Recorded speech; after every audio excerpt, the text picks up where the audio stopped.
Hello दोस्तों, good morning, नमस्कार। आप सभी का स्वागत है आप सभी के अपने यूट्यूब चैनल परीक्षा की शिक्षा में। उम्मीद करता हूँ, आशा करता हूँ आप सभी जो है स्वस्थ हैं, कुशल मंगल है, अपनी तैयारी जो अच्छे और बढ़िया तरीके से कर रहे हैं। तो जो भी क्लास में फर्स्ट टाइम आए हैं, पहली बार आए नए हैं, उन सभी को बता दीजिए हमारे चैनल पे आपकी जो है बीएड पेज पे 2025 की आपकी तैयारी रेगुलर बेसिस पे डेली करवाई जाए। तो जिसे भी तैयारी पूरी करनी है, कंप्लीट करनी है, चैनल को सब्सक्राइब करके आप हमारे साथ जुड़ जाइए। क्लास का समय देखिए, जीके जीएस की जो सुबह 10 बजे डेली देखने को मिलती है, रीजनिंग की जो है दोपहर को 1 बजे देखने को मिलती है, कला वर्क की जो है शाम को 4 बजे देखने को मिलती है, हिंदी की जो क्लास है शाम को 7 बजे आपको देखने को मिलते हैं। तो आप सभी को इसी टाइम पर क्लासेस से जुड़ना है, तैयारी को पूरा और कंप्लीट करना है। नीचे डिस्क्रिप्शन आप सबको इंस्टाग्राम टेलीग्राम का लिंक मिलेगा, तो आप इंस्टाग्राम फॉलो करेंगे और टेलीग्राम चैनल को ज्वाइन करेंगे। टेलीग्राम चैनल पर डेली बेसिस पे क्लास का अपडेट मिलेगा। बाकी जो एग्जाम के रिलेटेड अपडेट है आपको टेलीग्राम चैनल के माध्यम से मिल जाएगा, तो आपको जो है टेलीग्राम चैनल ज्वाइन करके रखना है। ठीक है, क्लियर सभी को?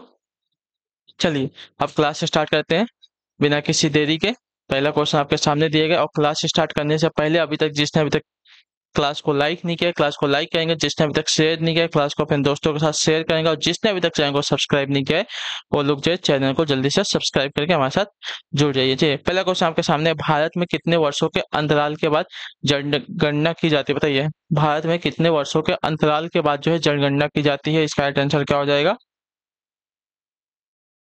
तो आपका सही उत्तर हो जाएगा 10। ठीक है, ऑप्शन नंबर जो सी दिया गया आपका राइट आंसर होगा। भारत में 10 वर्षों के अंतराल के बाद जो है जनगणना की जाती है। भारत में सर्वप्रथम नियमित जनगणना की शुरुआत आपकी 1881 से हुई थी। ठीक है, 1881 से जो है जनगणना की जो है शुरुआत हुई थी। ठीक है, इतना याद रखिएगा।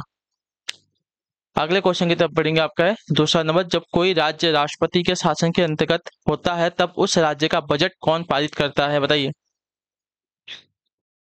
जब कोई राज्य जो है राष्ट्रपति के शासन के अंतर्गत होता है, तब उस राज्य का बजट जो है कौन पारित करता है? इसका सही उत्तर क्या हो जाएगा? तो उसका उत्तर हो जाएगा संसद। ऑप्शन नंबर सी जो दिया गया आपका सही उत्तर हो जाएगा। ठीक है, जब कोई राज्य राष्ट्रपति के शासन के अंतर्गत होता है, तब उस राज्य का बजट जो है संसद पारित करती है। ठीक, अगला क्वेश्चन आपका है तीसरा नंबर प्रश्न, ध्यान से देखिएगा क्या पूछा गया। निम्नलिखित में से भारतीय नेपोलियन किसे माना जाता है? चंद्रगुप्त मौर्य को, समुद्रगुप्त को, अशोक को या हर्षवर्धन को? तो आपका राइट आंसर हो जाएगा ऑप्शन नंबर बी, समुद्रगुप्त। ठीक है, क्लियर सभी को? सम्राट समुद्रगुप्त को जो है भारत का नेपोलियन के नाम से भी जो है जाना जाता है। क्लियर सभी को? अगला क्वेश्चन आपका चौथा नंबर, ध्यान से देखिएगा, उत्तर दीजिएगा। राइट आंसर, श्वेतांबर और दिगंबर किस धर्म के हैं? बताइए, श्वेतांबर और दिगंबर जो है किस धर्म के हैं? बौद्ध मत के हैं, जैन मत के हैं, जैन मत के हैं, हिंदुत्व के हैं या सिखत्व में? किसके बताइए? तो श्वेतांबर और दिगंबर दोनों ही जो है जैन धर्म के अलग अलग अनुयायी हैं। इतने याद रखें, तो जैन मत के हो जाएंगे। ठीक है, ऑप्शन नंबर बी आपका राइट आंसर होगा। ठीक, अगला क्वेश्चन आपका पांचवा नंबर, क्या देगा? कथकली निम्नलिखित में से कौन से राज्य का शास्त्रीय नृत्य है? बताइए, कथकली निम्नलिखित में से कौन से राज्य का जो है शास्त्रीय नृत्य है? तो इसका राइट आंसर आपका हो जाएगा साथियों केरल राज्य का। ठीक है, ऑप्शन नंबर जो ए दिया गया आपका सही उत्तर हो जाएगा। कथकली केरल राज्य का शास्त्रीय नृत्य है साथियों। ठीक है, केरल राज्य की राजधानी की बात करें तो आपका तिरुवनंतपुरम है। ठीक है, ये बात भी याद रखिएगा, तिरुवनंतपुरम जो है केरल राज्य की राजधानी है और यहाँ का शास्त्रीय नृत्य आपका कथकली है। अगला क्वेश्चन छठा नंबर प्रश्न, ध्यान से देख के बताइएगा। भारत का कौन सा प्रदेश रबड़ का सबसे अधिक उत्पादन करता है? बताइए, रबड़ का सबसे अधिक उत्पादन कौन सा करता है भारत का राज्य? ठीक है, तो इसका राइट आंसर आपका हो जाएगा साथियों केरल। ठीक है, इसका भी उत्तर आपका केरल ही होगा। तो ऑप्शन नंबर जो सी दिया गया आपका राइट आंसर हो जाएगा। केरल राज्य जो है रबड़ का सबसे अधिक उत्पादन करता है। अगले क्वेश्चन की तब बढ़ेंगे। आपका है सातवां नंबर प्रश्न, क्या देगा? यदि पृथ्वी का अक्ष झुका हुआ नहीं होता, तो सूर्य की किरणें केवल लंबवत पड़ती कहाँ पर? बताइए, कर्क रेखा पर, मकर रेखा पर, ध्रुव रेखा पर या भूमध्य रेखा पर? किस पर पड़ती बताइए? तो आपका सही उत्तर हो जाएगा ऑप्शन नंबर डी, भूमध्य रेखा पर। ठीक है, क्लियर सभी को? इसका यदि पृथ्वी का अक्ष जो है झुका हुआ नहीं होता, तो सूर्य की किरणें जो है केवल लंबवत भूमध्य रेखा पर पड़ती है। क्लियर है? चलिए अगले क्वेश्चन की तरफ बढ़ेंगे। आपका आठवां नंबर प्रश्न, क्या देगा है? पानीपत का तृतीय युद्ध किनके बीच लड़ा गया था? बताइए, पानीपत का जो तृतीय यानी कि तीसरा युद्ध हुआ था, किसके किसके बीच में लड़ा गया था? इसका सही उत्तर क्या हो जाएगा? तो इसका राइट आंसर आपका हो जाएगा साथियों अहमद शाह अब्दाली और मराठों के बीच लड़ा गया था। ठीक है, इतना याद रखिएगा। अहमद शाह अब्दाली और मराठों के बीच में जो है पानीपत का तीसरा युद्ध 1761 ईस्वी में लड़ा गया था। क्लियर सभी को यहाँ तक। और इस युद्ध में जो है मराठों की हार हुई थी। अगला क्वेश्चन आपका क्वेश्चन नंबर 9 है, विटामिन बी की कमी से कौन सी बीमारी होती है? तो आपका राइट आंसर यहाँ पे हो जाएगा साथियों option number C, beriberi नामक। ठीक है, क्लियर सभी को। विटामिन बी की कमी से जो है बेरी बेरी रोग हो जाता है। विटामिन बी का रासायनिक नाम आपका थायमिन होता है। ठीक है, क्लियर सभी को। चलिए अगले क्वेश्चन की तरफ बढ़ेंगे। आपका है क्वेश्चन नंबर 10, ब्रिटेन की मुद्रा का नाम क्या है? बताइए। डॉलर है, पाउंड है, दिनार है या फ्रैंक है, क्या है? तो ब्रिटेन की मुद्रा का नाम आपका पाउंड हो जाएगा। ऑप्शन नंबर 20 सही उत्तर होगा। ठीक है, क्लियर। पाउंड जो है ब्रिटेन की मुद्रा है, जबकि ब्रिटेन की संसद का नाम आपका पार्लियामेंट तथा राजधानी आपकी लंदन है। ठीक है, मुद्रा का नाम पाउंड है और संसद का नाम पार्लियामेंट है और यहाँ की जो राजधानी है लंदन है। ठीक है, अगला क्वेश्चन 11 नंबर, जय जवान जय किसान का नारा किसने दिया था? इसका सही उत्तर बताइए। तो चलिए इसका सही उत्तर आपका हो जाएगा Lal Bahadur Shastri. Option number C. ठीक, क्लियर है। अगला है आपका 12 नंबर प्रश्न, पूछा है आपका 50 रुपए के नोट नोट पर जो है किसके हस्ताक्षर यानी कि साइन होते हैं? बताइए। 50 रुपए का जो नोट आपके पास है उस पर देखिए किसके हस्ताक्षर है। अगर आपके पास है तो अभी निकाल के चेक कर सकते हैं और बताइए। गवर्नर रिजर्व बैंक का होते हैं, प्रधानमंत्री का होता है, भारत के राष्ट्रपति का होता है या वित्त मंत्री का होता है? बताइए जल्दी से उत्तर दीजिए।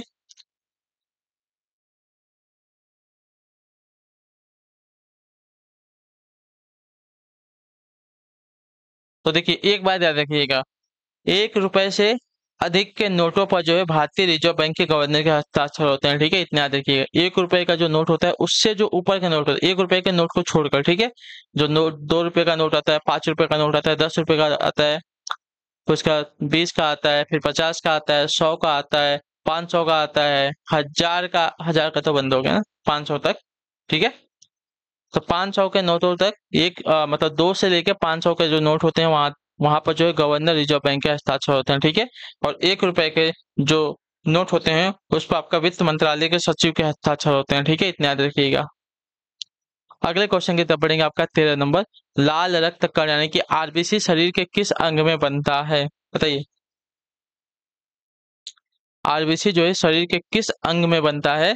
तो इसका राइट आंसर आपका हो जाएगा साथियों अस्थि मज्जा। ऑप्शन नंबर जो ए दिया गया आपका राइट आंसर होगा। ठीक, क्लियर से को। लाल रक्त कण आरबीसी का निर्माण आपका अस्थि मज्जा में होता है। इनका जीवन काल आपका 20 से लेके 120 दिन का होता है। ठीक है, जीवन काल की बात करें तो 20 से लेके 120 दिन तक इनका जीवन काल होता है। चलिए अगले क्वेश्चन की तरफ बढ़ेंगे। आपका है 14 नंबर, रेफ्रिजरेटर में कौन सा द्रव्य गैस प्रयोग किया जाता है? ठीक है, रेफ्रिजरेटर में अगर आपने सुना होगा कभी तो आपने सुना होगा कि रेफ्रिजरेटर का गैस खत्म हो गया जिससे वो कूलिंग नहीं कर पा रहा है। ठीक है, तो वही रेफ्रिजरेटर में कौन सा गैस होता है जिससे वो अ, ठंडा करता है? ठीक है, तो इसका राइट आंसर आपका सही उत्तर हो जाएगा अमोनिया। ठीक है, अमोनिया गैस होती है। तो इतना ऑप्शन नंबर जो ए दिया गया आपका राइट आंसर। तो रेफ्रिजरेटर में आपकी अमोनिया गैस होती है जिससे वह कूलिंग करता है। ठीक है, ठंडी प्रदान करता है। गैस एजेंसियों द्वारा सिलेंडरों में भरकर दी जाने वाली कुकिंग गैस कौन सी होती है? कैसी होती है? द्रव्य होती है, गैस होती है, ठोस होती है, एक घोल होता है, क्या होता है? तो गैस एजेंसियों द्वारा सिलेंडरों में भरकर दी जाने वाली कुकिंग गैस आपकी द्रव्य होती है। ऑप्शन नंबर जो ए दिया गया साथी आपका राइट आंसर होगा। ठीक, चलिए अगला क्वेश्चन आपका 16 नंबर, निम्नलिखित में से कौन सा ग्रह जो है नहीं है? निम्नलिखित में से कौन सा ग्रह नहीं है?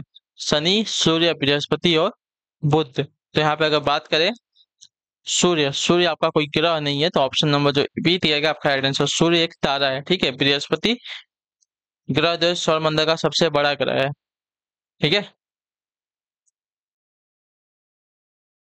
बुध सबसे छोटा और सबसे निकट का ग्रह है सूर्य के। अगले क्वेश्चन की तरफ बढ़ेंगे। आपका है 17 नंबर, द्रोणाचार्य पुरस्कार किस क्षेत्र में प्रदान किया जाता है? बताइए, द्रोणाचार्य जो पुरस्कार है किस क्षेत्र में प्रदान किया जाता है? तो आपका राइट आंसर हो जाएगा खेल प्रशिक्षण के क्षेत्र में। तो ऑप्शन नंबर जो सी दिया गया साथियों आपका राइट आंसर होगा। ठीक, क्लियर है। और आप सभी से देखिए रिक्वेस्ट है कि अगर आपको क्लासेस पसंद आ रही है तो क्लासेस को लाइक करते हुए चलिए। ठीक है, क्लियर है। कोई डाउट रहता है तो आप तो हमें पूछ सकते हैं, उससे हमें कोई दिक्कत नहीं है। और अपना जो फीडबैक हो भी हमें क्लास में बता सकते हैं। और सबसे इम्पोर्टेंट, तैयारी को पूरा करना चाहते हैं तो चैनल को सब्सक्राइब करके हमारे साथ जुड़े रहिए, क्योंकि इस चैनल के माध्यम से आपकी जो तैयारी है पूरी और कंप्लीट बेसिस पे करवाई जा रही है। ठीक है। अगला क्वेश्चन आपका 18 नंबर बताने की कोशिश करेंगे। साइना नेहवाल का नाम किस खेल से जुड़ा हुआ है? बताइए, साइना नेहवाल का जो नाम है किस खेल के साथ जुड़ा हुआ है? तो इसका सही उत्तर आपका हो जाएगा साथियों badminton. Option number C right हो जाएगा। ठीक है, क्लियर को साइना नेहवाल का नाम बैडमिंटन खेल से जुड़ा हुआ है। अगले क्वेश्चन की तरफ बढ़ेंगे। आपका है 19 नंबर। हमारे शरीर में पित्त यानी कि बाइल कहाँ पैदा होता है? यकृत में, अग्नाशय में, तिल्ली में या गुर्दा में? तो देखिए, पित्त की बात करें तो पित्त जो है पैदा होता है साथियों हमारे यकृत से। ठीक है, और पित्ताशय में जाके स्टोर होता है। ठीक है, इतने याद रखिए। तो ऑप्शन नंबर जो ए दिया गया आपका राइट आंसर होगा। अगले क्वेश्चन की तरफ बढ़ेंगे। आपका है 20 नंबर। कौन सा रक्त जो है, कौन सा रक्त वर्ग हर रक्त वर्ग वाले मनुष्य को दिया जा सकता है? ठीक है, कौन सा रक्त वर्ग जो है हर रक्त वर्ग वाले मनुष्य को दिया, मतलब कौन सा ब्लड ग्रुप जो है हर ब्लड ग्रुप वाले व्यक्ति को दिया जा सकता है? तो इसका राइट आंसर आपका हो जाएगा ओ।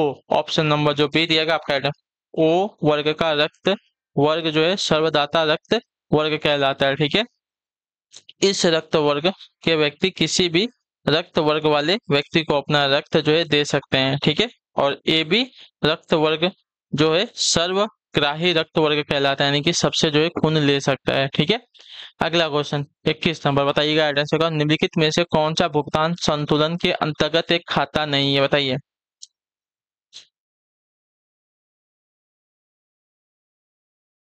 आधिकारिक आरक्षित खाता। ऑप्शन नंबर जो सी दिया गया साथी आपका सही उत्तर होगा यहाँ पे। ठीक, क्लियर को भुगतान संतुलन के अंतर्गत आधिकारिक आरक्षित खाता नहीं है। ठीक है, भुगतान संतुलन से आशय किसी निश्चित वर्ष में उस देश का विश्व के अन्य देशों के साथ सभी प्रकार का मौद्रिक लेन देन होता है। ठीक है, जिसमें आपका आधिकारिक आरक्षित खाता नहीं होता। अगले क्वेश्चन की तरफ बढ़ेंगे। आपका है 22 नंबर। भारत में राज्य के राज्यपाल की नियुक्ति कौन करता है?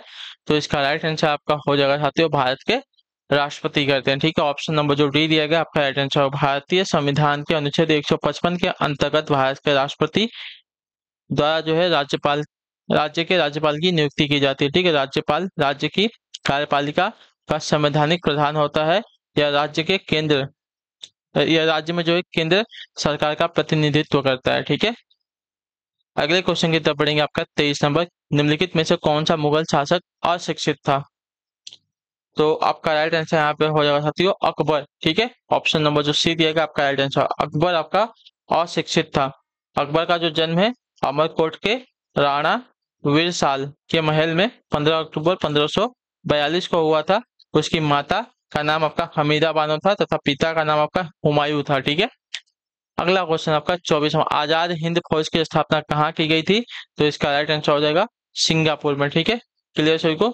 आजाद हिंद फौज की स्थापना आपकी कैप्टन मोहन सिंह के द्वारा सिंगापुर में की गई थी। आगे चलकर सुभाष चंद्र बोस को जो है आजाद हिंद फौज का सेनापति चुना गया। क्लियर सभी को। चलिए अगले क्वेश्चन की तरफ बढ़ेंगे। 25 नंबर आखिरी क्वेश्चन, ध्यान से देखिएगा। मल्लक्का जल डमरूमध्य किन दो भूभागों को अलग करता है? बताइए, मल्लक्का जल डमरूमध्य किन दो भूभागों को अलग करता है? तो इसका राइट आंसर आपका हो जाएगा साथियों मलय प्रायद्वीपीय तथा इंडोनेशिया का द्वीपीय सुमात्रा को। ठीक है, याद रखिएगा मल्लक्का जल डमरूमध्य मलय प्रायद्वीपीय तथा इंडोनेशिया का द्वीप सुमात्रा को अलग करता है। यह आपका प्रशांत महासागर और हिंद महासागर को जोड़ता है। ठीक है, ये भी आपका इंपॉर्टेंट है, प्रशांत महासागर और हिंद महासागर को जोड़ने का काम भी करता है। चल तो इसी के साथ जो आपकी क्लास है पूरी होती है। क्लास कैसी लगी नीचे कमेंट करके बताइएगा। अच्छी लगे तो लाइक करके जाइएगा। चैनल पर पहली बात तो चैनल को सब्सक्राइब करके जाइएगा। हम आपसे मिलते हैं आपकी अगली क्लास में, तब तक के लिए टाटा बाय बाय, जय हिंद जय भारत। आपसे क्लास से जुड़ने के लिए बहुत बहुत ही धन्यवाद साथियों।